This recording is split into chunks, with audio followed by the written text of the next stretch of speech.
오늘 광복 73주년을 맞아 뉴욕과 뉴저지에서도 기념식을 개최하고 순국 선열과 애국지사를 기리는 시간을 가졌습니다. 한인 뷰티 서플라이 업주가 흑인 여성 고객의 얼굴을 주먹으로 치면서 인종 갈등 문제로 비화될 조짐을 보이고 있습니다. 트럼프 행정부가 출범한 이후 미국에서 로비를 실시한 전 세계 133개국 가운데 한국 정부의 로비 자금이 가장 많았던 것으로 조사됐습니다. 뉴저지주 연방하원의원에 도전하는 민주당 앤디 킴 후보가 지지도 조사에서 처음으로 상대 후보인 공화당의 톰 메가더 현 의원을 앞서 나가기 시작했습니다. 뉴저지주의 지난 주말부터 이어진 폭우로 머겐 카운티 등 일부 지역에 비상사태가 선포됐습니다. 이상은 이 시각 주요 뉴스입니다. 시청자 여러분 안녕하십니까? KBN 뉴스입니다.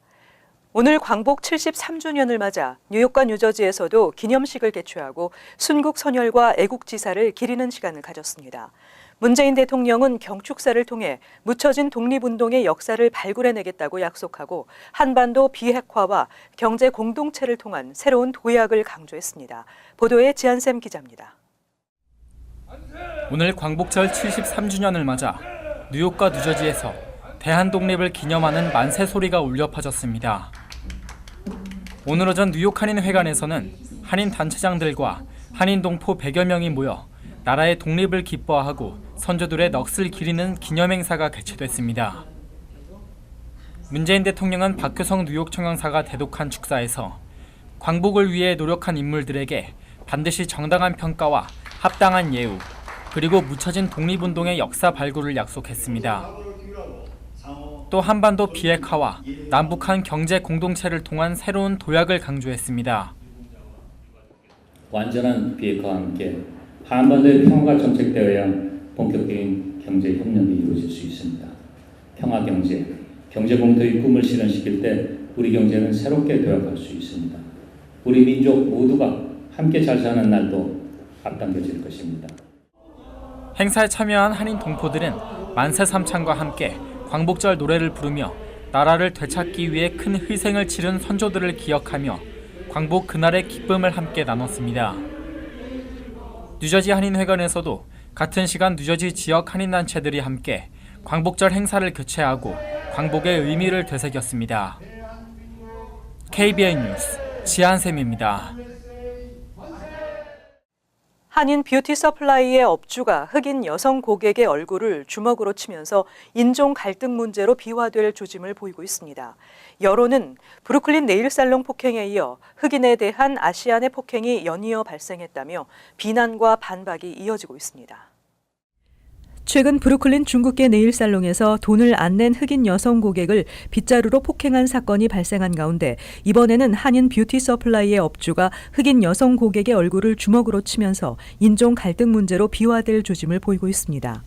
지난 12일 오후 오클라호마 털사의 존스 뷰티 서플라이의 업주 전모 씨는 흑인 여성 고객과의 시비 끝에 얼굴을 주먹으로 때린 사건이 발생하면서 전 씨에 대한 비난 여론이 들끓고 있습니다. 특히 폭행 장면이 담긴 동영상이 인터넷에 공개되면서 흑인 커뮤니티를 중심으로 업소 불매 운동이 벌어지는 등 자칫 인종 갈등 문제로 확산될 우려가 나오고 있습니다. 야후 라이프스타일에 따르면 3살짜리 흑인 꼬마가 전 씨의 업소에서 돈을 지불하지 않고 열쇠고리를 주머니에 넣고 나왔고 전 씨가 따라 나오자 꼬마의 엄마가 열쇠고리를 받아 매장 안으로 집어 던졌습니다. 두 사람은 말다툼을 하다 흑인 여성이 전 씨의 어깨를 밀치자 참다 못한 전 씨가 여성의 얼굴을 주먹으로 쳤습니다.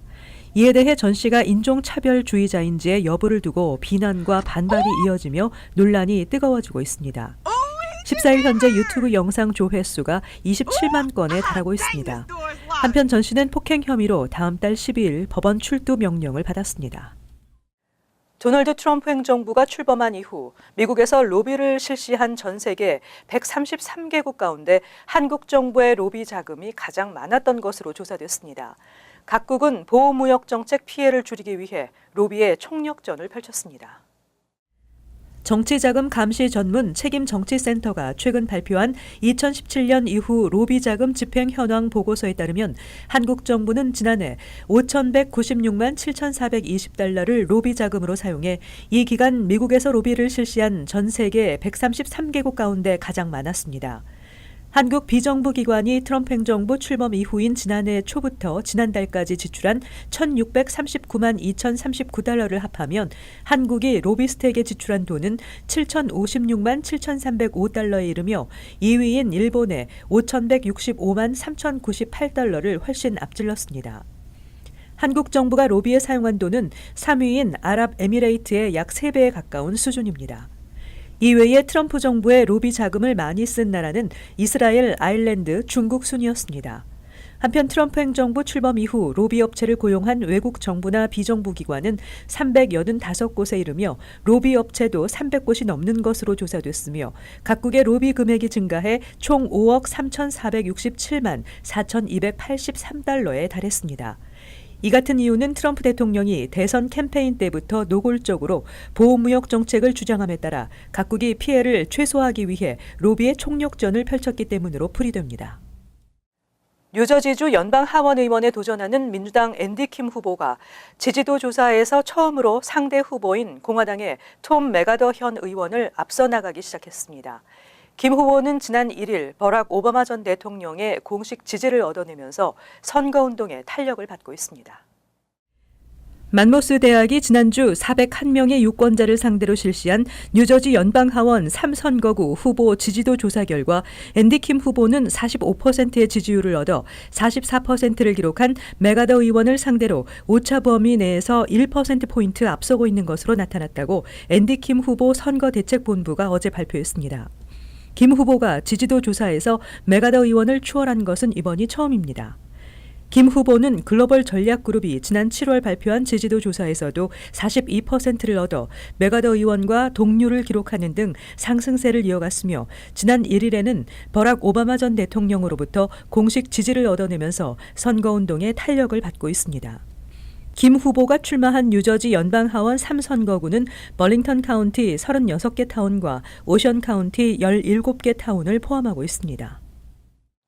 뉴저지주에 지난 주말부터 이어진 폭우로 버겐 카운티 등 일부 지역에 비상사태가 선포됐습니다. 필 머피 주지사는 조속한 피해 복구와 피해 보상을 위해 주정부 차원의 노력을 다하겠다고 밝혔습니다. 필 머피 뉴저지 주지사는 어제 뉴저지주에 몰아닥친 집중 폭우로 침수 피해를 입은 버겐 카운티를 포함한 에섹스, 만모스, 오션, 패세이 카운티 등의 비상사태를 선포했습니다. 집중호우로 오션 카운티 브릭 타운십에서는 13일 8인치의 강수량을 기록하며 상당수 도로와 주택 등이 홍수 피해를 입었고 패세이 카운티의 리틀 폴은 190여 주택이 물에 잠겼으며 우들랜드 파크는 210여 가구 등이 침수 피해를 입은 것으로 파악되고 있습니다. 머피 주지사는 주민들에게 피해 보상이 제대로 이루어질 수 있도록 주정부 차원에서 최선의 노력을 다하겠다고 밝히며 조속한 피해 복구를 위해 주민들이 타운 정부나 카운티 등 정부 기관에 신속하게 신고해달라고 당부했습니다. 한인들이 모국 의료 관광을 찾는 주요 원인은 의료 비용과 언어 장벽 때문인 것으로 나타났습니다. 뉴욕과 뉴저지 일원에 거주하는 한인 이민자들의 절반 이상은 언어 장벽과 무보험 등의 이유로 미국 내 의료 진료에 어려움을 겪고 있는 것으로 조사됐습니다. 워싱턴대 장수연 연구원이 뉴욕과 뉴저지 한인 507명을 대상으로 조사한 결과에 따르면 미국에서 의료 진료를 꺼리는 이유를 묻는 질문에 전체 응답자 중 34.3%는 언어 장벽에 애로가 있기 때문이라고 밝혔습니다. 그 다음으로 의료 보험이 없기 때문이라고 답한 응답 비율은 24.5%로 나타났습니다. 또 모국 의료 관광 경험자들 중 대부분은 만족하고 있는 것으로 분석됐는데 모국 의료 관광을 결심하게 된 원인은 상대적으로 저렴한 의료 비용이 59.5%로 가장 높았습니다. 이어 원활한 의사소통이 35.5%, 심리적 안정감 32.2%, 미국보다 간소한 의료 절차 28.1% 등의 순으로 나타났습니다. 만족 요인으로는 저렴한 비용과 질 높은 서비스, 짧은 대기 시간, 의료진과의 쉬운 의사소통 등이 주를 이루었습니다.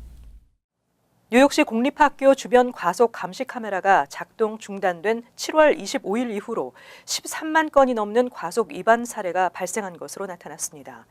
드블라지오 시장은 뉴욕 주의회에 스쿨존 과속 감시 카메라 연장안 통과를 촉구했습니다. 뉴욕시 공립학교 주변 과속 감시 카메라 연장안은 지난 6월 주 하원을 통과했지만 공화당의 반대로 주 상원 본회의에 상정되지 못한 데 따라 지난달 25일부터 일제히 작동이 중단됐습니다.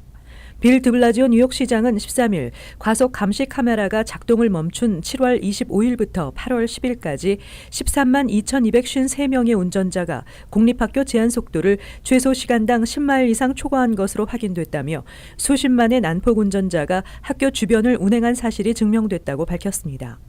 드블라지오 시장은 주의회가 아이들의 생명이 위협받는 만큼 당장 과속 감시 카메라 연장안을 통과시켜야 한다고 촉구했습니다.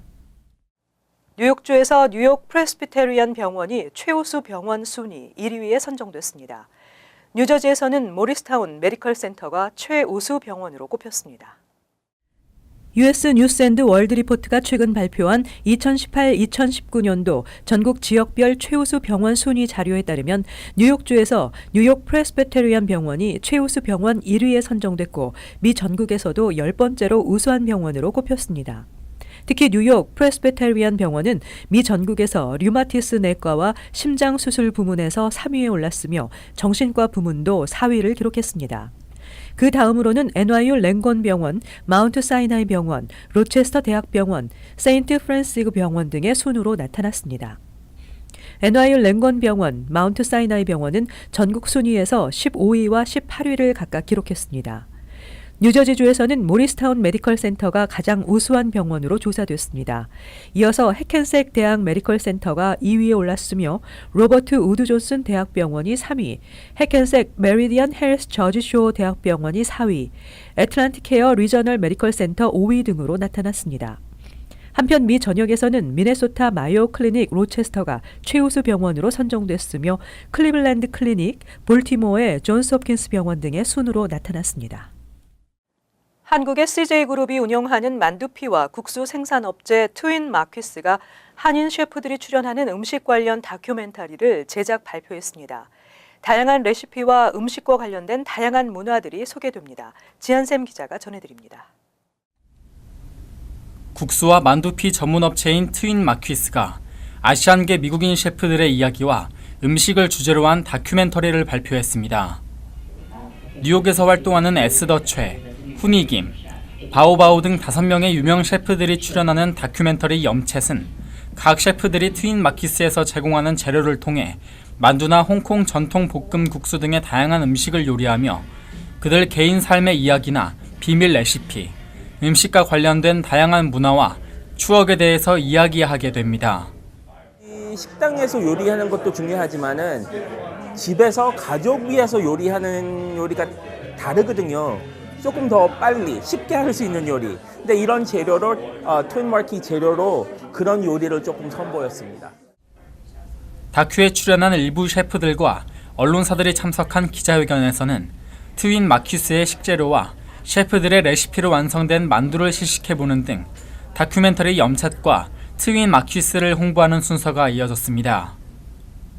30년 전 맨해튼 차이나타운의 작은 공장에서 시작해 미국 시장의 최고급 품질의 국수와 만두피 제품을 제공하는 업체로 성장한 트윈 마퀴스는 지난 2012년 CJ 제일제당에 인수합병된 이후 소비자들에게 더 신선한 재료와 뛰어난 제품을 선보이기 위해 노력 중입니다.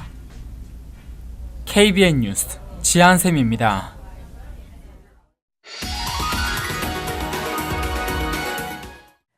이어서 LA 지역 한인사회 소식입니다. 지난 6년 동안 캘리포니아주에서 발생한 산불로 총 8개 카운티 가운데 절반 이상이 불에 탄 것으로 나타났습니다. LA타임즈 분석에 따르면 지난 2012년 이후 캘리포니아주에서 지속적으로 산불이 발생하면서 주 전체 카운티 가운데 절반 이상이 전소된 것으로 파악됐습니다. 특히 캘리포니아주 산림소방국에 따르면 현재 주 사상 최악의 산불을 기록한 멘도시노 컴플렉스 산불 발생 지역인 레이크 카운티는 지난 10년 동안 산불 발생률이 가장 높은 지역으로 조사됐습니다. 이에 대해 당국은 레이크 카운티의 지형뿐만 아니라 최근 와인 생산지인 나파와 소노마 밸리로 관광객이 몰리면서 방화 위험성이 높아졌기 때문이라고 설명했습니다. 한편 현재 캘리포니아주 10곳에서 산불이 진행 중이며 피해 규모는 68만 7천여 에이커에 달하는 것으로 알려졌습니다.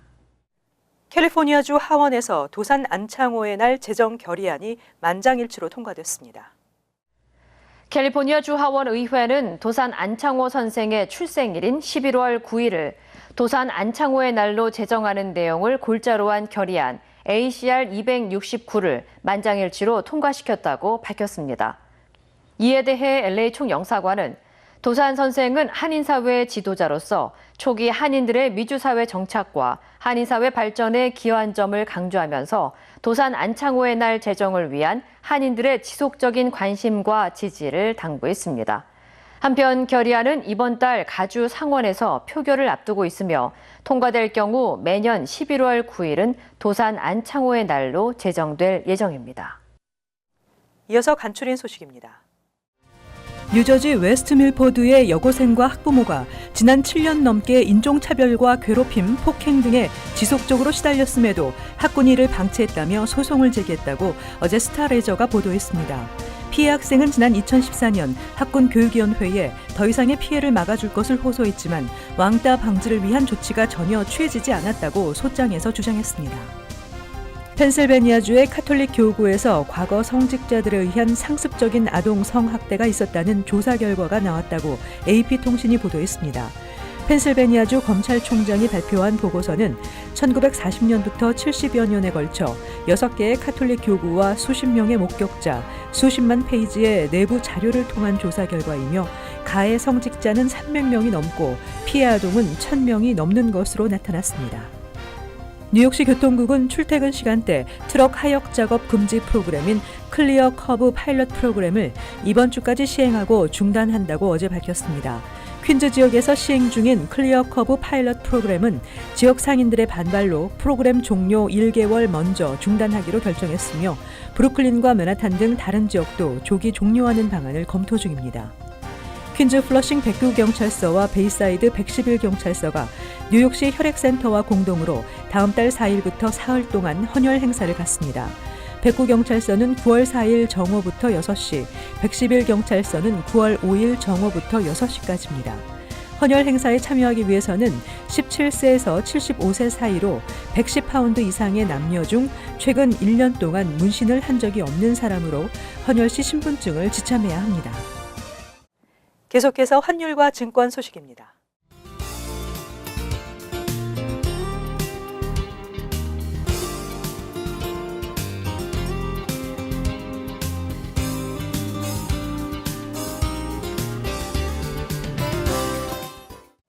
끝으로 날씨 전해드립니다. 목요일 가끔 흐리고 습도가 있으며 무더운 날씨 예상됩니다. 낮 최고 기온은 92도, 섭씨 영상 33도, 밤 최저 기온은 74도, 섭씨 영상 23도. 금요일 가끔 흐리고 한때 비나 소나기 내리겠습니다. 토요일 대체로 흐리고 오후에 비나 소나기 예상됩니다. 이상으로 KBN 뉴스를 마칩니다. 시청해주신 여러분 고맙습니다.